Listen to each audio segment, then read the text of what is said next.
Bem, eu recentemente conheci uma pessoa que ela é formada em biologia, ela tem pós-graduação e mestrado na área, atuou durante muitos anos dentro da área acadêmica e engravidou, teve filhos e passou um tempo ali nesse ínterim, plano de voltar a retomar sua carreira logo ali adiante, só que esse tempo foi passando, virou um ano, virou 2 anos, terceiro ano após o filho mais novo e ela ainda não tinha conseguido, e ela estava cheia de dúvidas se ela realmente queria fazer aquilo. Ela passou por um período muito grande de desconstrução da identidade dela com a questão da maternidade, uma série de questionamentos que talvez já existissem, afloraram naquele instante, causados primordialmente por essa questão da maternidade, e ela não encontrou esse suporte.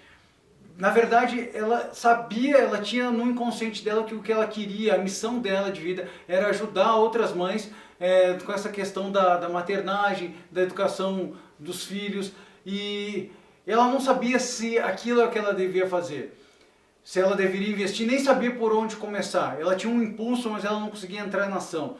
O fato é que ela me procurou, ela teve uma ajuda, nós fizemos um processo de coaching, ela encontrou realmente como fazer aquilo, ela investiu em formações de coaching, mas dentro desse caminho, assim que ela se viu com a realidade do dia a dia, de ter que competir num mercado novo, de ter que ir em busca de clientes, alguma coisa aconteceu dentro daquele processo que ela se desmotivou. Ela não sabia mais se era aquilo, e esse processo é alguma coisa que é de muito comum. Esse processo de muitas vezes a gente se auto-sabotar, mesmo que quando você tem contato íntimo com uma missão maior, um propósito maior, existem muitas vozes no teu interior, muitas partes tuas que estão competindo pelas tuas atitudes. Perceba, essa pessoa ela tinha toda uma carreira construída numa área específica, em que ela investiu muito tempo em estudo. E também ela tinha uma questão dos filhos e o marido que ele ajudava, mas ela tinha uma paixão, um desejo, e ela não conseguiu sustentar isso. O que acontece que leva que mesmo com toda essa construção que ela fez, essa consciência do desejo, essas vozes consigam vergar essa vontade de ir fazer? Quantas vezes você talvez já tenha sido vítima disso aí? Você já tentou fazer uma dieta, de repente você quis implementar uma rotina de exercício físico, você já tentou de repente fazer algum curso de língua estrangeira, aprender a tocar um instrumento musical. Quantas vezes você começou isso e aí de repente você pagou um ano, comprou um curso e não concluiu? Ou talvez pior ainda, quantas vezes você já quis investir com mais força na tua carreira, na tua projeção, em alguma coisa que vinha te trazer um ganho econômico e alguma coisa te desmotivou e fez com que você ficasse pelo caminho. Ou de repente teus relacionamentos amorosos, pessoais, quantas vezes você trocou de repente de relacionamento, mas parece que os relacionamentos se repetem. Se alguma dessas situações que são extremamente corriqueiras, mas não são normais, são comuns, mas não são normais, se você já vestiu alguma dessas carapuças, essa aula é feita para você. O meu nome é Bernardo Chu e hoje a gente vai estar falando sobre autossabotagem. Essa temática que é realmente muito comum e que faz uma grande diferença, que você compreenda os mecanismos cerebrais que fazem com que muitas vezes você fique pelo caminho e se distancie dos teus sonhos, das tuas realizações e do teu sucesso. Primeiramente quero te reconhecer por você estar investindo o teu tempo e a tua energia em aprender um pouquinho mais sobre os mecanismos cerebrais. Eu tenho convicção, se você ficar comigo até o final dessa aula, você vai sair daqui engrandecido e sabendo exatamente alguns passos que vão te fazer sair e nunca mais entrar nessa cilada que a tua mente muitas vezes te aplica. Ok? Então, nós estamos iniciando agora a nossa aula e eu quero que você fique comigo e vamos embora, que tem muito conhecimento legal para vir aqui. A pergunta que muitas vezes surge, primeiramente, será que isso acontece comigo? Será que todas as vezes, será que eu estou fadado a não ter sucesso? Será que tem alguma coisa marcada no meu destino? Será que é o destino que é isso de mim? Deus me colocou nessa situação? O que será que está acontecendo que muitas vezes eu não consigo alavancar? Será que isso é comum? Será que existe uma maneira? E se algumas vezes você pensa que não, a resposta é que sim, existe sim uma ferramenta, existe sim uma série de conhecimentos que vão fazer que você se desvencilhe dessa armadilha. Eu vou estar explicando todos os passos, então a gente vai primeiro percorrer o porquê que isso acontece, como isso acontece e por último vou estar te trazendo algumas ferramentas para que você consiga romper essa inércia, essa armadilha que muitas vezes te mantém preso, ok? Para a gente começar a entender esse mecanismo cerebral, uma pergunta é fundamental que eu te faça. E sempre que eu ministro essa aula, em treinamentos individuais ou coletivos, eu faço essa pergunta. E se você sair perguntando para as pessoas, você vai ver tende-se a ter a mesma resposta que eu obtenho em todas essas situações. A pergunta é, o que é mais fácil você mudar? Uma crença ou um comportamento? O que é mais fácil mudar? Uma crença ou um comportamento? E normalmente a resposta que eu obtenho é que é mais fácil você mudar um comportamento. E a pergunta que eu te faço é, o que é mais fácil de você fazer? A partir do momento que a gente terminar aqui, encerrar esta aula aqui, você iniciar hoje à noite ainda, a tua dieta, a tua rotina de exercício e manter isso em mente fortemente, ou você crer fielmente que segunda-feira você vai começar. Perceba isso, perceba que muitas vezes é mais fácil, e a maior parte das vezes é mais fácil de mudar uma crença, não uma crença profundamente arraigada, que isso exige um processo muito mais profundo, mas crenças que nos fazem procrastinar, que nos fazem postergar decisões. E a pergunta fundamental que deriva desta primeira pergunta é por que isso acontece? Para que a gente possa começar a introduzir o assunto da autossabotagem, é importante que você tenha isso em mente. A verdade é que o processo de mudança comportamental não é um processo gostoso. Dá trabalho você mudar, dá trabalho você levantar da cadeira. Todo mundo sabe que você sair daqui hoje à noite, ainda hoje à noite, comer verdura, legume, fazer um alimento integral, preparar, sair da comida do fast food, da pizza, do McDonald's, de um pão francês com farinha branca, não é um processo gostoso. Levantar daqui e ir para a academia e fazer força não é um processo legal. A verdade é que nós somos seres que temos dentro da nossa mente uma particularidade, por uma questão de sobrevivência da espécie, que é a preguiça. Nós somos montados biologicamente por uma questão de preservação de espécie. Quando nós éramos primatas lá, Homo sapiens, lá perdidos na selva africana, na savana africana, montados para que a gente tivesse preguiça, para que a gente economizasse, para que a gente guardasse energia. Por quê? Porque você não sabia quando é que você ia ter a próxima refeição, você não sabia quando é que você ia encontrar a próxima oportunidade de você fazer uma grande refeição e acumular energia. O nosso corpo, nossa mente, esse é o estado motivado, quando o teu corpo te impele a fazer determinada coisa. E perceba que hoje você não está mais fugindo de predadores, você tem a sua geladeira repleta de alimentos, basta que você vá até um supermercado e você compre, aliás, no celular, na palma da sua mão, você consegue pedir o alimento que você quiser e desejar consumir nessa noite, mas isso não é algo natural. Isso é algo que foge à normalidade da espécie humana e é por isso que você tem uma carga genética, por uma questão de sobrevivência da espécie, voltada a te dar preguiça. Então perceba que é muito mais fácil você mudar uma crença do que você realmente implementar uma mudança comportamental. E aqui é que está a primeira razão da origem da autossabotagem. Normalmente a gente se autossabota porque para você mudar, para você fugir da rotina, para você começar a implementar um novo hábito mais saudável, seja um hábito de estudar, de ler alguma coisa de interesse, seja o hábito de você começar a mudar teus alimentos no teu dia a dia, a tua rotina, teu hábito alimentar, seja você conseguir implementar uma rotina de exercício na tua história, seja você investir na tua carreira, estudar, se preparar para um concurso público, isso é um processo que é doloroso, isso é um processo que dá trabalho, seja você mudar a maneira com que você lida dentro dos teus relacionamentos pessoais. Perceba que tem muitas pessoas que mudam de relacionamento, mas o relacionamento muda, porque ela mantém os mesmos hábitos de comportamento, ela mantém o mesmo jeito de tratar, mudam-se os nomes e a partir do momento que a paixão baixa, ela retoma padrões comportamentais que conduzem a que os seus relacionamentos pessoais e íntimos normalmente vão para a água abaixo. Isso é muito comum, não é normal, é uma disfunção que deve ser trabalhada. Mas esse é o primeiro ponto que você tem que entender, que é a preservação da espécie, por uma questão de sobrevivência mesmo. Quando nossos ancestrais estavam lá lutando pela sobrevivência dele, não da maneira como a gente luta hoje, você tinha uma tendência a preservar a energia. E mudar exige força, exige esforço. E essa é uma das primeiras razões pelas quais você tende a se auto-sabotar. Porque é uma tendência natural você ficar onde você está. Essa é a maneira, esse é o teu cérebro funcionando da maneira que ele é feito para funcionar, para preservar. Perceba que nós estamos hoje, no século XXI, lotados de informações. com muitas opções, com livre-arbítrio real, e você realmente tem uma carga, um aparelho aqui dentro que é ancestral, que tem 200 milhões de anos de evolução, mas o programa mental que ele está ali voltado no teu princípio é o mesmo, que é a de preservação da espécie. Então essa é a questão. E pessoas que realmente conseguem evitar a autossabotagem são pessoas que rompem esse ciclo vicioso da autossabotagem,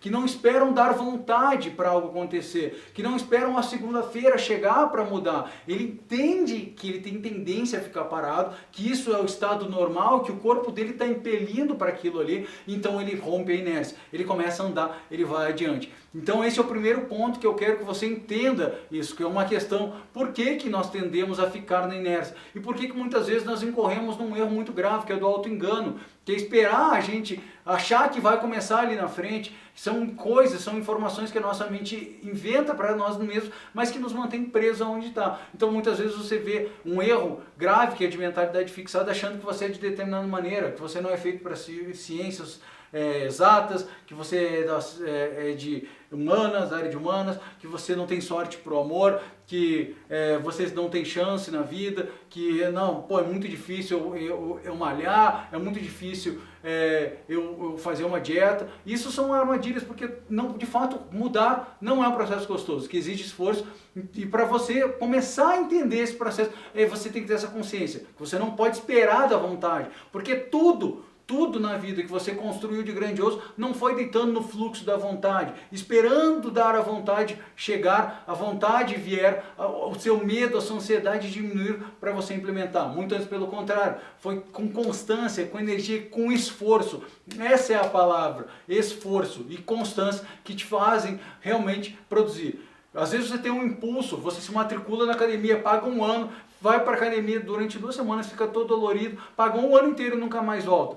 Às vezes você quer absorver conhecimento, quer voltar a estudar, você paga um curso de inglês, aquele plano que você tem, você já pagou, comprou o curso inteiro, pagou um ano, de repente numa escola de inglês que seja online, e você faz 2 semanas e não faz mais nada, porque você foi num impulso, e esse impulso, quando ele baixa, você não consegue sustentar, porque você esperou da vontade, você não fez. Agora você tem que entender, lembra que eu te falei que isso é por uma questão de preservação da espécie, que a nossa mente ela é voltada para te preservar. Aqui vem um conhecimento muito importante que você entenda agora junto comigo, que é quanto à estrutura cerebral. A estrutura cerebral, essa que você carrega dentro do teu crânio, é responsável por tudo que você tem. O teu cérebro aqui comanda todo o teu corpo. Nós temos uma grande massa cinzenta que é dividida em hemisférios esquerdo e direito, e ela aqui no meio tem um corpo caloso que faz interseção.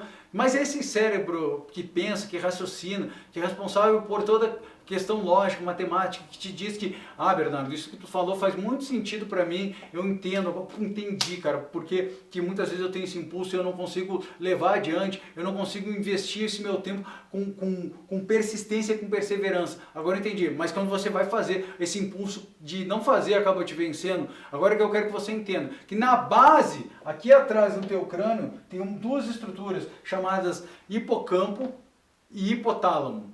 Hipocampo ou hipotálamo, ou amígdalas cerebrais e hipocampo. O hipocampo é a sede da memória, hipotálamo a sede das emoções, as tuas amígdalas cerebrais, o teu cérebro límbico, onde está a sede das tuas emoções. E lá atrás, quando nós estávamos lá fugindo dos predadores, dos dinossauros, lá na selva africana, aquela coisa toda, nossos ancestrais, eles não tinham essa massa cinzenta. O nosso crânio ele foi crescendo, nosso cérebro também foi ganhando tamanho nos últimos milhões de anos, mas lá atrás nós tínhamos somente essas 2 estruturas que são as bases do cérebro, que são onde você tem as reações automáticas.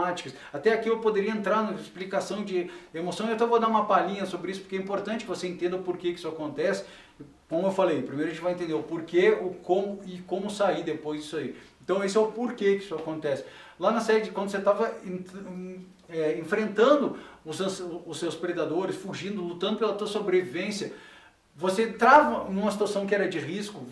Por exemplo, parecia um predador, você quis ir beber água e aí tinha um predador. Naquele momento você tinha uma descarga emocional muito grande, o teu corpo era jorrado de adrenalina e cortisol, e nesse momento o teu hipocampo ele era ativado, de maneira a ele reter essa informação. E na próxima vez que você sentisse sede e você fosse tender a se aproximar do rio, o que o hipocampo fazia? Ele ativava o teu hipotálamo para que você ficasse atento. Então era esse o ciclo, forte emoção, informação. Depois você vai passar por uma outra informação. Pô, estou chegando perto de um rio, você já fica arisco. Então o teu hipocampo ativa a sede das tuas emoções para que você suba o teu nível de atenção. E hoje não é muito diferente. Toda vez que você pensa em fazer alguma coisa, que você vá adiante, para que você rompa essa inércia, para você investir esse teu tempo, que é finito, em melhorar, em crescer, em quebrar uma rotina, o teu hipocampo, ele ativa a tua sede das emoções e ele quer te fazer parar. Porque a função primordial do teu cérebro, lá atrás do teu cérebro primitivo,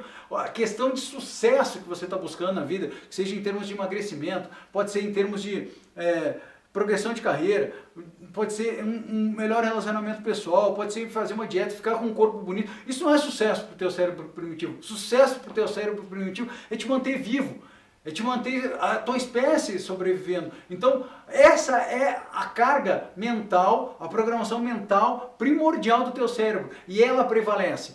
Sucesso para o teu cérebro não é você fazer tudo isso que você está buscando hoje na tua vida. Não é evitar a tua autossabotagem. Aliás, o teu cérebro quer mais é te manter seguro. E o melhor jeito dele te manter seguro é fazer com que você fique exatamente onde você está. Você está paralisado, não inventar nada de diferente, não tentar nada de diferente, não buscar absolutamente nada que fuja do lugar comum. A tua realidade pode estar disfuncional, distante daquilo que você almeja, deseja e merece, mas o teu cérebro funcionando muito bem, ele vai te manter seguro. Então essa é a segunda razão pela qual ocorre a autossabotagem. Então perceba quantas vezes isso ocorre na tua vida, quantas vezes você tendeu a fazer algumas coisas e é por isso que é tão difícil, porque você pode, não, vou fazer muita força, não vai valer a pena o esforço, não vai dar resultado, eu não tenho facilidade com línguas, eu tenho dedo podre, eu não nasci para ser feliz, eu não dou sorte no amor, eu não dou sorte com dinheiro.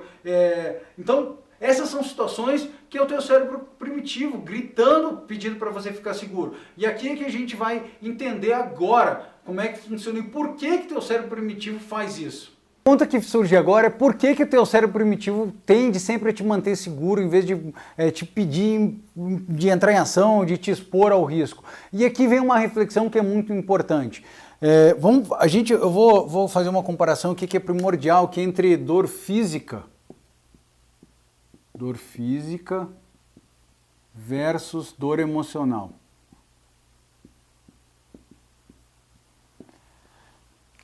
Tem uma estrutura cerebral dentro da tua cabeça aqui que se chama giro do cíngulo anterior dorsal. É uma porção medial que está aqui dentro do teu cérebro e ela tem uma função dupla dentro do teu cérebro. Ela tem uma função de alarme, ela tem uma função de apontar que alguma coisa está errado e avisar você, te dar consciência de que aquilo está errado. Então, essa é a função do giro do cíngulo anterior. Então, por exemplo, você bate uma perna, essa região do cérebro ela é ativada e transmite para dentro para o teu cérebro que você sente dor. Essa é a parte do teu cérebro que tem essa percepção. Existe uma parte da dor que ela é sensorial, que ela te diz onde é que você tocou e a intensidade dessa dor.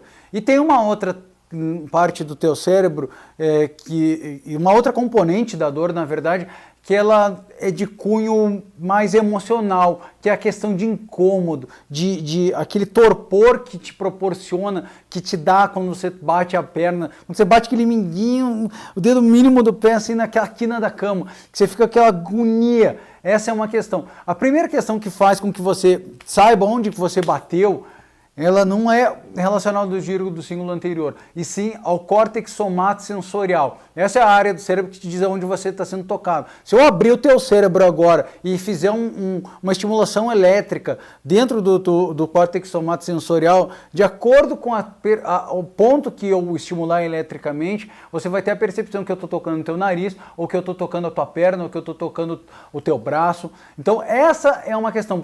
E por que isso é importante? Porque seria muito estranho se você batesse a perna e sentisse dor no teu rosto, se você achasse que alguém bateu no teu rosto. Seria muito estranho se você quebrasse um braço e você não soubesse que é o braço que você quebrou. Imagina, eu quebrei o braço e eu tenho a percepção de que eu fui agredido no rosto. Então você mexeria sempre o braço e esse problema se agravaria ainda mais. E essa é a primeira componente. A segunda componente é quanto à intensidade da dor. A intensidade da dor, sim, essa está relacionada ao giro do cíngulo anterior. Então, uma coisa, eu bater o braço, uma coisa é alguém te fazer um carinho no braço, outra coisa é você quebrar o braço. E essa intensidade da dor ela é fundamental para te dar uma percepção do quanto é relevante que você cuide deste problema. E é por isso que você tem essa percepção de intensidade da dor. Porque se você quebra o braço, isso tem que te provocar mais dor, porque é uma situação mais grave. Então ele faz com que você sente tanta dor que você mantém o braço parado. Então, e também seria muito estranho se você recebesse um carinho e percebesse que alguém te esmurrou, ou que você quebrou o braço, ou a mesma coisa se você quebrar o braço e você não tem a percepção de dor tão intensa, e aí você não faz nada, você não cuida. Então essa é uma questão importante. E a outra é a questão da angústia, né? Aquela percepção que, cara, que eu tô com o braço imobilizado, ele tá, mas eu não passa aquela questão da angústia. E essa é a funcionalidade do giro do símbolo anterior. Então ele percebe e transmite para o teu cérebro que você bateu, que você tem essa percepção. Será que isso é relevante para a espécie humana? Perceba que tem uma doença que é genética, que chama insensibilidade congênita à dor. E as crianças que nascem com esse problema, que é muito grave e também bem raro, elas costumam morrer muito jovem, porque elas se machucam cotidianamente, elas não percebem que se machucaram, desenvolvem processos infecciosos, inflamatórios gravíssimos e isso faz com que elas vivam com problemas. Então, normalmente elas vêm a falecer muito rápido. E perceba também que isso é fundamental. E aqui é que está. Por que eu falei dessa doença? Porque essa é a funcionalidade da dor. Ela te avisar e preservar a espécie humana. Se você quebrar o braço, é importante que você cuide disso aqui, que você mantenha paralisado. Eu falei anteriormente sobre isso, né? É importante que você a dor ela é importante porque ela faz com que você imobilize, que você cuide daquela área ali. Se não fosse a dor, fatalmente você se atiraria na frente de um carro porque você acharia que você podia parar o carro. Você talvez se jogasse do prédio porque você não tem medo de se machucar. Você cortaria teus pulsos e não sentiria dor, não faz diferença. Então, você se arriscaria muito mais. Então, essa é a função da dor, preservar a espécie. E aí vem uma questão importante. Se a dor física, está muito claro qual é a razão de existir a dor física, a pergunta é, por que da dor emocional? E para isso, eu quero fazer uma comparação. Primeiro, será que tem alguma relação entre a dor física e a emocional? E a resposta é que sim, porque as mesmas partes do teu cérebro que são ativadas para as dores emocionais são ativadas para as dores físicas. Quando você sente uma dor do coração partido, e perceba que metaforicamente a gente usa as mesmas expressões. Eu estou com o coração partido, eu estou quebrado. Quando você sente muita dor, eu estou quebrado. Quando você está cansado, eu estou realmente, você usa, né? Eu estou quebrado de cansado. Então, isso é alguma coisa que é natural, é instintivo da espécie humana. Pesquisas antropológicas remontam que desde que o mundo é mundo, a gente usa as mesmas expressões para designar dores físicas e dores emocionais. E será que isso tem alguma relação? O giro do símbolo anterior dorsal é comprovado hoje cientificamente que é a mesma área que é ativada quando você tem uma dor física de quebrar o pé, ou que você tem uma grande dor, seja por um rompimento de um relacionamento afetivo, seja pela dor do luto, pelo divórcio. Então, essa região do cérebro está correlacionada. Se a mesma região do teu cérebro ela é ativada, será que tem a questão da analgesia? Vejamos, o que é um analgésico? É um remédio que você toma para que você pare de sentir a dor física. Então, claro, eu quebrei o braço, eu preciso tomar um analgésico, porque senão eu não aguento dor, o processo é muito doloroso. Então você toma um analgésico. E um dos analgésicos mais potentes que existem são os opioides. E o corpo humano, ele produz um opioide natural, que são as endorfinas. As endorfinas é um hormônio que te dá um relaxamento muito grande, por exemplo, quando você faz uma atividade física intensa, ou quando você tem uma relação sexual bastante prazerosa, então você tem aquele torpor, aquela região de relaxamento. E ela é um analgésico da categoria dos opioides, a composição química dela é semelhante. E perceba, qual é uma das regiões do corpo humano que tem maior quantidade de neuroreceptores de opioides e analgésicos? O giro do símbolo anterior dorsal. Então, o que aconteceria se você tomasse um analgésico? Perceba, eu não estou incentivando isso aqui, é só uma constatação. Por favor, de modo algum eu estou incentivando isso. Eu só estou dizendo que hoje existem pesquisas científicas que apontam que pessoas que tomaram um Tilenol por uma dor emocional, elas experimentaram um alívio. A percepção dela é de um alívio. Pessoas que têm processos muito graves de dor crônica, elas fazem uma cirurgia chamada cingulotomia, que é uma parte que retira uma parte do giro do cíngulo anterior dorsal e essa pessoa aponta que ela sabe onde é que ela bateu, ela sabe a intensidade da dor, mas ela não sente mais esse incômodo. E também esse mesmo processo é utilizado para pessoas com casos de depressão gravíssimos, que são dores emocionais. Então, eles estão correlacionados. Perceba que as dores físicas e as dores emocionais, elas ocupam o mesmo local no cérebro. E por que eu estou falando isso? Por que é relevante que você entenda isso? Porque o teu corpo não distingue uma dor física e uma dor emocional. E a questão é, por que isso acontece? Então aqui, para que você entenda isso, eu vou resgatar uma figura que é muito comum da psicologia, que chama pirâmide de necessidades de Maslow. Então,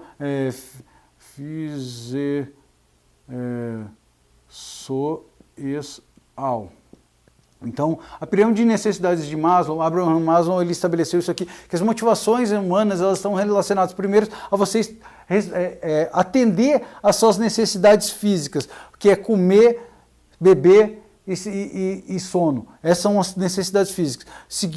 Segundo, são as necessidades de segurança. Você se sentir seguro economicamente, fisicamente, você saber que a tua espécie não está preservada, que os teus familiares estão... Então, a partir do momento que você estendeu o físico, comeu, dormiu e bebeu, você busca atender as necessidades de segurança. Depois, as necessidades sociais, que são de você pertencer a um grupo, você pertencer a um clã, a uma família. Depois, as necessidades de estima, você ser respeitado, de você realmente perceber que você é querido, de você fazer parte e você gozar de estima.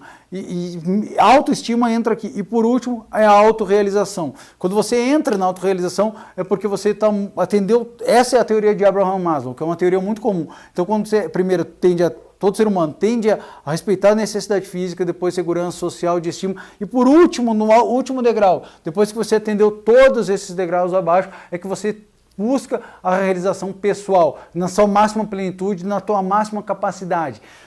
E eu concordo com isso aqui. Eu acho que isso aqui está correto. Se você observar, é difícil você pensar em ter riqueza, em ter sucesso, em ter um relacionamento que seja grandioso, que seja saudável, se você está passando fome, ou se a tua espécie está ameaçada. Se você sente que onde eu moro, eu posso sofrer ser vítima de um assassinato a qualquer momento. Eu acho que está correto. Só que tem uma questão que o Maslow desconsiderou, que é o fato de nós sermos mamíferos.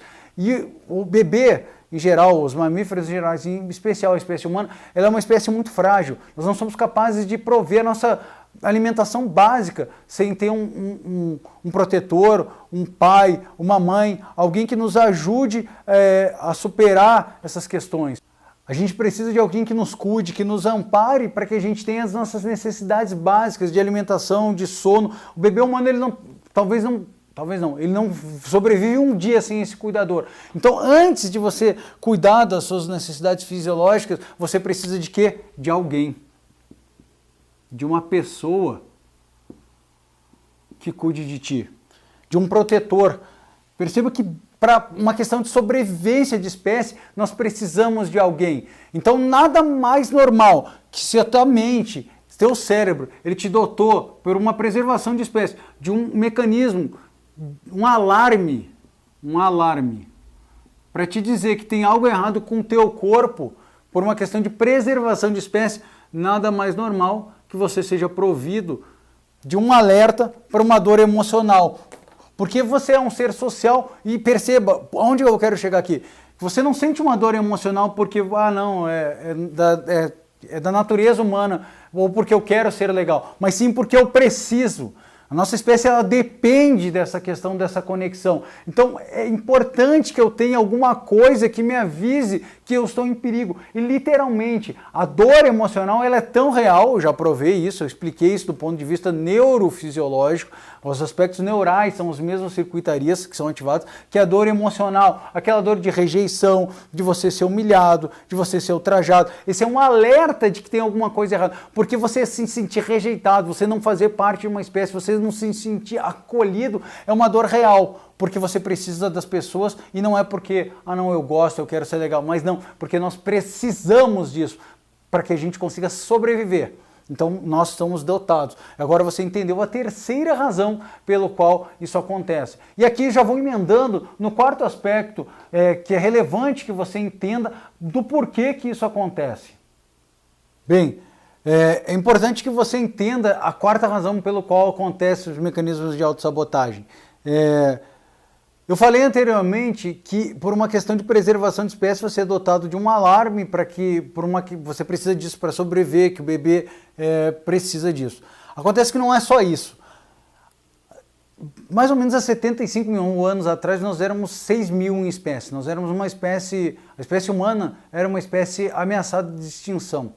E alguma coisa aconteceu que fez com que a nossa espécie saltasse de 6 mil a 75 mil anos atrás para uma mamífero dominante da espécie humana, do planeta, hoje aproximadamente 7 bilhões de pessoas. O que foi que aconteceu que mudou, que fez com que o ser humano, porque nós não somos o animal mais forte, nós não somos aquele que tem maior visão, nós não voamos mais alto, nós não nadamos rápido como um tubarão, nós não temos nem a capacidade de regeneração que o tubarão tem, a gente não tem a força de um leão, nem a velocidade de um leopardo. O que aconteceu que fez com que o ser humano saltasse e se tornasse um mamífero dominante? Na verdade, a ciência não sabe trazer isso com exatidão, em que ponto que ocorreu essa mudança, mas essa é uma informação que é fundamental, que alguma coisa mudou na nossa mente, uma mudança, uma chavinha na mente humana, que fez com que nós começássemos a nos unir, a nos juntar. Perceba que se eu pegar um cara que tem um QI absurdo, como Albert Einstein, e eu deixar ele sozinho na savana africana, com os livros, com todo o conhecimento, cara que descobriu coisas extraordinárias, como recentemente os cientistas conseguiram obter a primeira imagem real de um buraco negro, e Einstein já tinha feito um esboço lá atrás disso aí, comprovou, sem toda a instrumentação. Então, mas mesmo com todo esse conhecimento, todo o QI absurdo de 160 que o Einstein tem, ele possivelmente não sobreviveria nem um dia sozinho na savana africana, com todos os livros, com todo o conhecimento que ele pudesse ter. Mas se eu pegar 10 caras que têm um QI médio de 80, 100, esses caras procuram junto, em conjunto, soluções comuns e conseguem se proteger e prover. E aí que está uma questão fundamental, que essa coisa que mudou na nossa mentalidade fez com que nós nos tornássemos seres gregários, porque nós percebemos que como grupo, nós somos mais fortes. Como grupo, a nossa chance de sobreviver é maior. Como grupo, nós provemos alimentos com maior flexibilidade. Como grupo, a gente consegue repartir atividades. Como grupo, eu consigo otimizar o meu tempo. Eu provejo mais segurança para a nossa espécie. Eu protejo mais conforto para todos nós. E foi exatamente isso, que permitiu que nós sobrevivêssemos. Aliás, não só isso, porque a partir do momento que nós nos unimos, não só obtive mais alimento, obtive mais segurança, eu comecei a me defender melhor, porque contra eventuais invasores ou predadores, eu juntando mais pessoas, eu tinha mais força em conjunto. Eu comecei a produzir melhores ferramentas, mas eu também comecei a produzir conhecimento. Eu comecei a passar de um para o outro, porque como as pessoas estavam em conjunto, eu descobri que essa caneta faz esse traço. Essa pessoa não teve que inventar a caneta, ela já tinha a caneta para utilizar.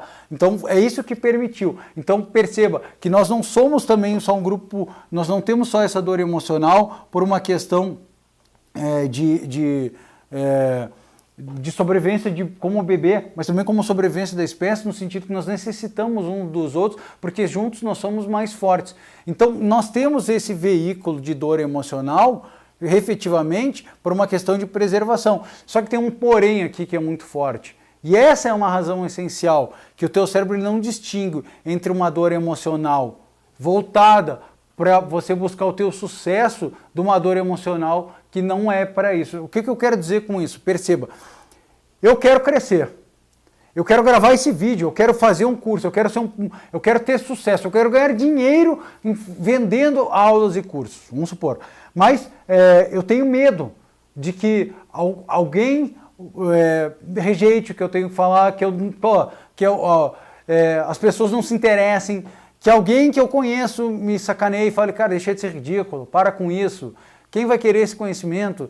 Pô, mais um falando disso. Por que você vai ter interessante? Ou então, você quer mudar, você quer ir para atividade física. Aí você, cara, eu vou chegar lá e aí, poxa, eu tenho aquele bando de gente na academia forte e eu sou magrelo, então, pô, acho melhor eu nem começar. Ou então, cara, eu não levo jeito para línguas, então melhor eu não tentar. e se eu tentar falar, cara, eu falo todo desengonçado, ou eu quero me declarar para aquela pessoa e cara, ela vai me rejeitar. Então essa é a tua, lembra que eu falei da mente primitiva, atuando e te mantendo seguro. Ela ativa os circuitos de dores, que são os mesmos, emocionais ou físicos, para te preservar. E pela mesma razão que você tende a ter uma questão gregária, é isso que eu quero, por isso que eu estou falando dessa questão gregária, para você entender de onde vem isso aqui. É um alerta do problema. Cara, se eu tiver um problema aqui e eu não for aceito, eu fugir ou eu buscar fugir do grupo, porque assim, perceba, você tem amigos, você anda num grupo de pessoas, e as pessoas têm um comportamento que é padrão ao grupo. Então, vamos supor, você trabalha numa repartição pública, e aí você resolve que você vai empreender. E aí agora você tem um produto, você vai dar aulas. Perceba que o lugar comum é as pessoas te sacanearem, as pessoas rirem de ti, as pessoas zoarem de todos os teus sonhos. Seja qual for o teu desejo, o lugar comum no grupo que você convive, o meio que você vive, é te zoar, é te sacanear. E aqui o teu cérebro ele é dotado com um mecanismo para dizer, cara, se você fazer isso, as pessoas não vão gostar de você. Então você vai tender a ser excluído do grupo. E por uma questão de preservação de espécie, você sente dor emocional e aí você se auto-sabota.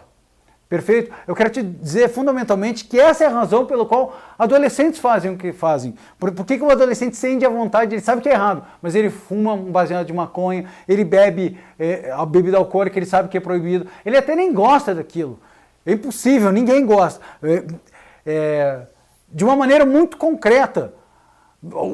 O que ativa circuitos de prazer no teu cérebro em termos de alimentos bebidos são bebidas doces e gaseificados, refrigerante, sucos, coisas doces. Coisas amargas são o teu paladar que acostumou. E principalmente a bebida alcoólica, em algum momento você pode até se sentir estimulado pela questão do álcool, porque o álcool inibe o teu córtex pré-frontal e aí você fica mais desinibido, fica mais solto, cria mais coragem. Mas para que isso aconteça, você tem que desenvolver um hábito, você tem que ingerir uma quantidade de álcool suficiente para você sentir essa desinibição do teu córtex, essa inibição do teu córtex pré-frontal para você atingir. E quando você bebe a primeira vez, na verdade, o teu paladar ele é agredido, porque ele é ruim.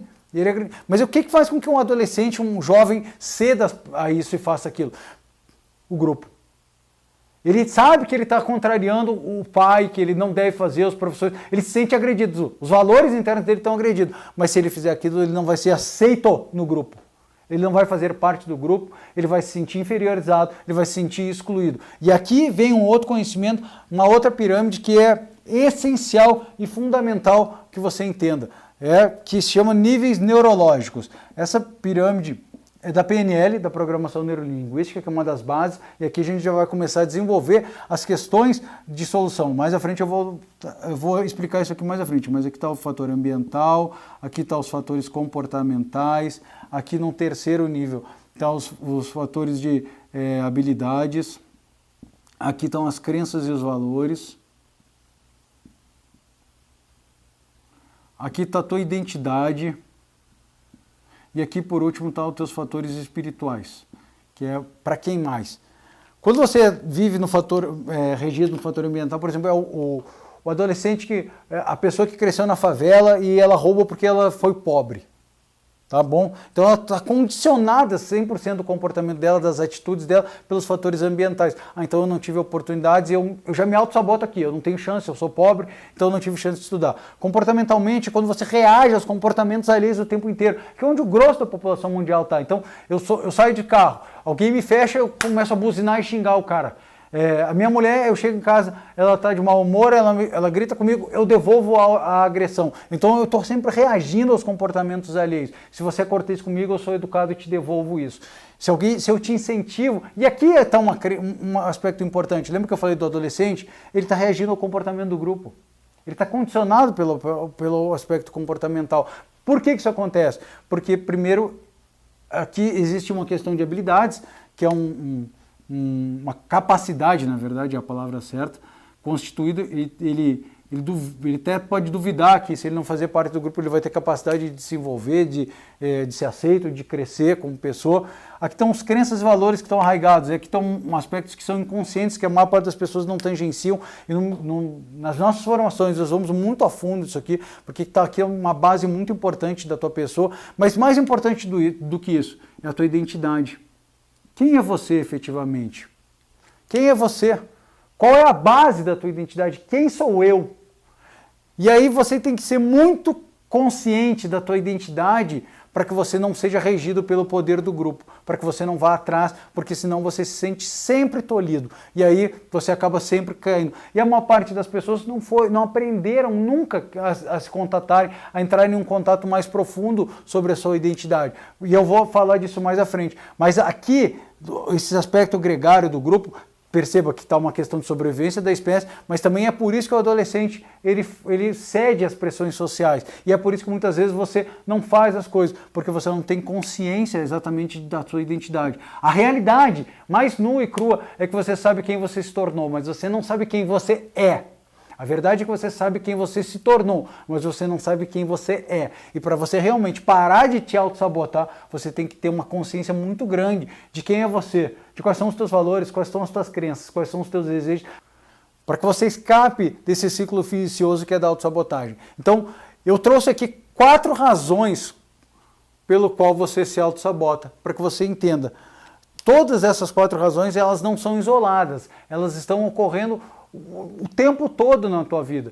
Você se auto-sabota porque não é um processo gostoso implementar mudanças, você tende a economizar energia, é mais fácil você se auto-enganar, mudando crenças, acreditando que você vai mudar ano que vem, semana que vem, mês que vem. É mais fácil. Você tem uma estrutura cerebral primitiva que prevalece muitas vezes, que é emocional, ela é instintiva de preservação da espécie. Entendimento de sucesso para o teu cérebro primitivo não é você realizar os teus sonhos, concretizar e escapar da autossabotagem, é sim te manter seguro. Por uma questão de dores emocionais que está relacionados com uma questão de sobrevivência, lembra do bebê, ativando os circuitos que são comuns no teu cérebro entre dor física e emocional. E sim, num quarto ponto, por uma questão de grupo gregário, nós descobrimos que juntos somos mais fortes. De qualquer coisa que você foge do grupo, do comum, do status quo, o teu cérebro emocional ele ativa dores emocionais e aí você tende a se auto-sabotar. Então, efetivamente, o teu cérebro entende que você está em risco quando você quer fugir do lugar comum. E para que você escape disso, lembra o adolescente, o caso que eu falei, ele tem uma insegurança muito grande no nível de identidade, ele não tem consciência, porque para você fugir do grupo e fugir do status quo, você tem que ter consciência para que você consiga liderar primeiro a si e para depois você obter recursos. Tá legal? Então, essa é a primeira parte da aula sobre autossabotagem. Eu te trouxe uma razão muito profunda, um contexto muito profundo, de você entender as razões pelas quais você tende a se autossabotar. E agora a pergunta que surge naturalmente é, tá, bem, Bernardo, eu entendi isso, mas como eu escapo disso? Como eu faço para mudar isso? E aí a gente vai ter que avançar para um segundo ponto, para uma próxima aula sobre autossabotagem. Até para esse vídeo não ficar muito longo, muito extenso, eu peço para que você me acompanhe, porque logo na sequência vai ter um link aqui em algum lugar, você clica, você vai poder assistir esse outro vídeo, e aí vai fazer mais sentido para você, porque eu vou te passar ferramentas que são exclusivas do nosso curso, do Gravidade Zero, que a gente traz isso aqui com mais profundidade, eu te trago todo um ferramental para realmente você escapar desse ciclo pernicioso de autossabotagem, você realmente galgar o sucesso na tua história, na tua jornada e realize os teus sonhos, tá legal? Volta aqui comigo logo na sequência, me acompanhe, a gente vai avançar um pouco mais, tá bom? Forte abraço e até a próxima.